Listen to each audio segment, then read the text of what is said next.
ससुर गुरु सेवा करे, पति रुख लखी आस अनुसरे। एक माँ अपनी बेटी को सिखावन देती है, सास की सेवा करो, ससुर की सेवा करना, गुरु की सेवा करना। और एक बड़ी गजब की बात, पति रुख लखी आयस अनुसर। यही जीवन का सूत्र होना चाहिए, यही फिसलन है। सारा दोष सिर्फ इन्हें देना अच्छी बात नहीं है। यहाँ बाबा तुलसी एक सूत्र छोड़ते हैं, पति रुख लखी आयस अनुसर। जिसका बेटा उसकी पत्नी घर आई है, पति और पत्नी घर हैं, माँ बाप घर हैं, और जिसका बेटा अपनी माँ बाप की सेवा नहीं करेगा, उसकी पत्नी उसके माँ बाप की सेवा करने वाली नहीं है। तुलसी की मान्यता है, पति रुख लखी इन्हीं का दोष नहीं है। ये चिंगारी फूट कहां से रही है? मातृदेवो भव, गुरु देवो भव, पितृदेवो भव। जब हम अपने द्वारा अपने माता पिता की सेवा करेंगे, तभी हमारे बच्चे और हमारी पत्नी उस रुख को देखेंगे। तो पति रुख लख आयस। सिर्फ इधर गलती नहीं है, चूक तो यहां से भी है, यहां से भी चूक है। ये चूक तब खत्म होगी जब हम अपने कर्तव्यों को जानेंगे, और जब आप अपने माता पिता का सम्मान करेंगे।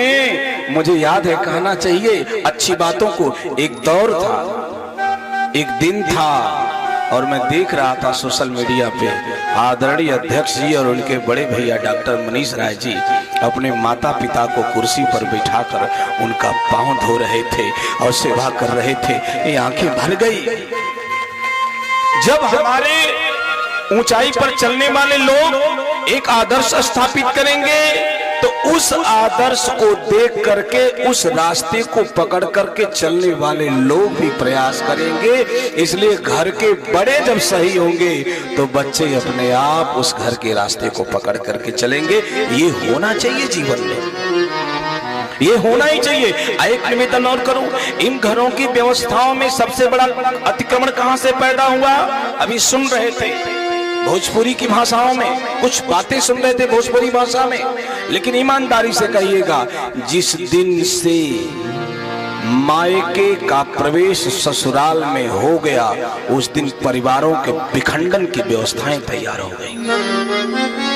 थोड़ी थोड़ी बात पर मायका उसमें हावी हो जाता है, थोड़ा सा सहन करने की क्षमता नहीं रही।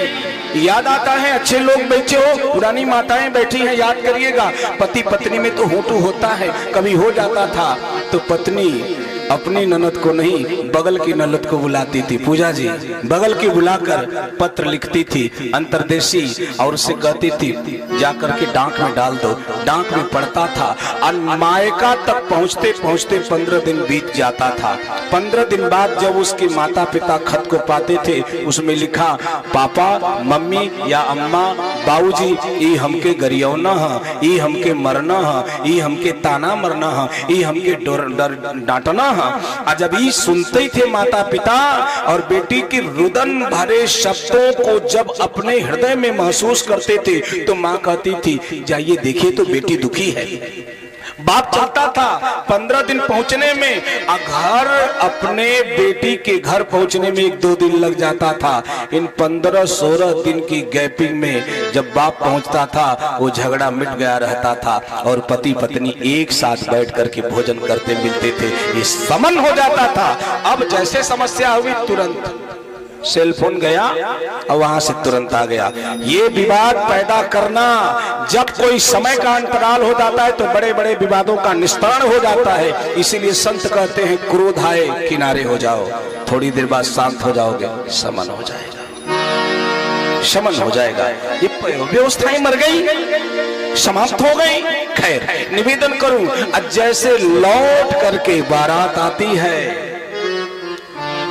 जनकपुर से, एक बड़ी गजब की घटना घटती है। सबकी विदाई हो गई। अंतिम दौर में राजा दशरथ निकलते हैं और जैसे दशरथ चलते हैं अपने रथ पर बैठते हैं, जनक जी से मिलकर के सुमंत से कहते हैं रथ आगे बढ़ाओ। सुमंत दशरथ जी को देखता है, सुमंत रथ आगे बढ़ाओ। फिर सुमंत देखते हैं दशरथ जी को, अरे सुमंत सुनता क्यों नहीं, रथ आगे बढ़ाओ। सुमंत ने कहा सरकार मेरी जगह आप भी रहेंगे तो रथ आगे नहीं बढ़ेगा। क्यों क्यों? कहा जरा रथ के नीचे झांक करके देखिए। और जैसे दशरथ जी रथ के नीचे देखते हैं झांक करके, जनक जी रथ के चक्के को पकड़ करके रो रहे हैं, क्योंकि बेटी को विदा किया।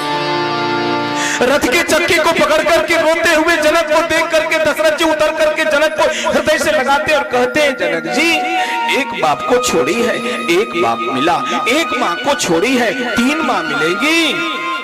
बैठी हुई मेरी सास और बहू सुन लेना, घर में बहू जब आती है माँ को छोड़ के आती है, बेटी आती है जब किसी घर की, बाप को छोड़ के आती है, भाई को छोड़ के आती है, भौजाई को छोड़ के आती है, सखी सहेली को छोड़ के आती है। अरे जो सबको छोड़ के आता है अगर उसे अपनाया नहीं जाएगा तो उसके हृदय में कितनी पीड़ा होगी। उसे दोनों बाहों उठा करके अपनाओ, कलेजे से लगाओ, वो भी किसी की बेटी है, सब छोड़ के आई है। उसे अगर लाड प्यार नहीं मिलेगा, अपनत्व नहीं मिलेगा तो उसके हृदय में एक वेदना पैदा होगी जो बाद में एक बड़े रूप में फूट पड़ती है, बाद में बड़े रूप में फूट पड़ती है। निवेदन करूं बातें तो बहुत है लेकिन समय कम, लौट है।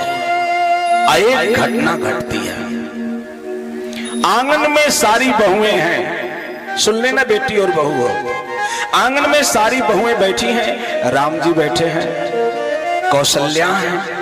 अचानक दशरथ जी आते हैं और जैसे दशरथ जी आते हैं सारे लोग खड़े हो जाते हैं, सम्मान होता है। दशरथ जी ने कहा कौशल्या ये दूसरे के घर की बेटियां आई हैं, कैसे रखोगी? कौशल्या ने कहा ये विषय आपका नहीं है, ये विषय मेरा है। कैसे रखोगी, कैसे रखना? कहा माँ को छोड़ा है, बाप को छोड़ा है, ये घर में आई है तो कैसे रखना है? कौशल्या जी ने हंस के कहा स्वामी आप ही बता दीजिए कैसे रखना है। सास और ससुर बैठे हैं तो सुन लेना। एक भारत का आदर्श ससुर, एक भारत का आदर्श ससुर भारत की बहुओं के बारे में अपनी पत्नी से कहता है जो सास और ससुर के रूप में है, कहता है क्या हाथ उठाए, अंगुली बढ़ाए, सीता जी और मांडवी सुतकृति उर्मिला की तरफ इशारा करके आई, ये बेटियां घर में आई हैं, कैसे रखोगी कैसे? कहा मुझे देखो और आप भी मुझे देखना। दशरथ जी ने कहा मैं बन जाता हूं ऊपर की पलक, तुम बन जाओ नीचे की पलक और बहुएं बन जाएंगी आंखों की पुतरी। जब सास और ससुर ऊपर और नीचे की पलक बन जाएंगे, अब बहू बन जाएगी आंख की पुतरी, तो तेज हवा भी बहेगी तो ये पलकें बंद होकर के आंख की पुतरी की रक्षा करेंगी। ऐसे बहू को घर में रखना। आप कहोगे रितेश जी कहाँ लिखा? तो बाबा तुलसी लिखते हैं कि ये तो बधूलरिकनी पर घर आई, बधूलरिकनी पर घर आई, राखियो नयन पलक की नाई, राखियो नयन पलक की नाई, बधूलरिकनी पर घर आई, बधूलरिकनी पर घर आई,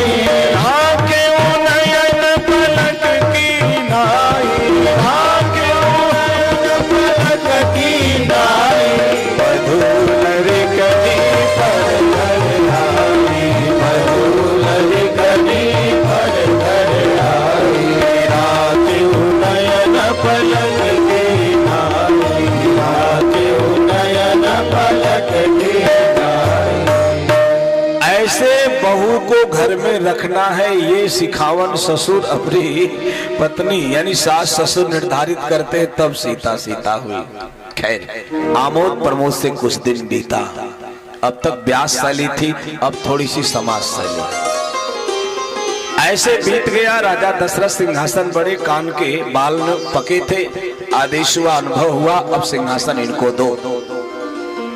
मैंने कहा था ना घर की सास जब अपने घर में पोते बड़े हो जाएं तो कमर की चाबी निकाल करके बहू के हाथ में देगी, घर में कोई विवाद होने वाला नहीं है। और जब 80 बरस की अवस्था तक कमर में चाबी तोरे रही ना, तो घर में कबो शांति का स्थापना होके वाली ना है। उसी प्रकार जो घर के बुजुर्ग हैं, बड़े हैं, वो जिम्मेदारी कमर की चाबी मतलब गुच्छा वाली नहीं, जिम्मेदारी, वो जिम्मेदारी बड़े कंधों पे दे दे और कहे तुम लोग काम करो, कोई मामला बिगड़े तो मेरा अनुभव ले लेना। ऐसे परिवार चलता है।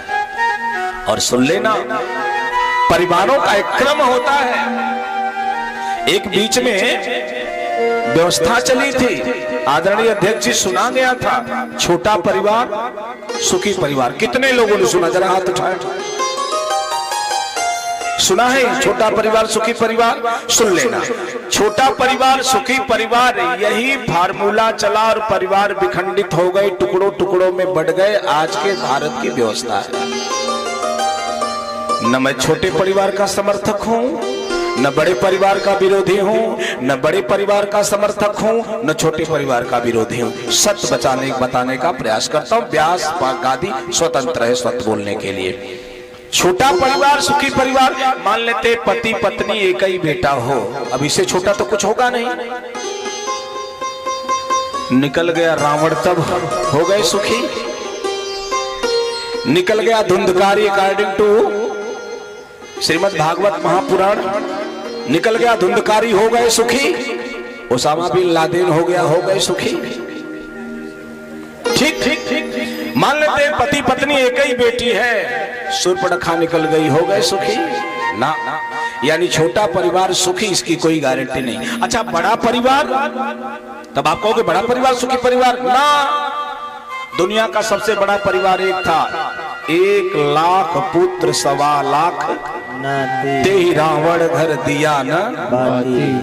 इतना बड़ा परिवार था, अगर मधुबन विधानसभा से चुनाव लड़ जाता रावण, 2.25 लाख वोट घर है, सामने वाले की जमानत जब्त। रिजल्ट का आया, कोई बचा परिवार में नहीं बचा। ते ही रावण घर दिया न बाती। लेकिन 4 बेटे थे दशरथ जी के, राम भरत लक्ष्मण शत्रुघ्न, गाथा गाई जा रही। 100 बेटे थे धृतराष्ट्र के, सब मारे गए। 5 पांडव थे, इतिहास बन गया। एक बेटा श्रवण कुमार था, हर कोई कहता है हमारा बेटा श्रवण कुमार बनेगा। एक दिन हमारा बच्चा 8 वर्ष की अवस्था की बात बताओ, हमने कहा बेटा श्रवण कुमार बनोगे? कहा पापा आप लोग अंधा अंधी बनेंगे तब ना, मत बन। एक बेटा श्रवण कुमार आदर्श हो गया, एक बेटा धुंधकारी, पिता जंगल गया, मां कुएं में कूद के मर गई। तो न छोटा परिवार सुखी है, न बड़ा परिवार सुखी है। अगर सुखी है तो संस्कारित परिवार सुखी है। जिस परिवार में संस्कार है वो परिवार सुखी है।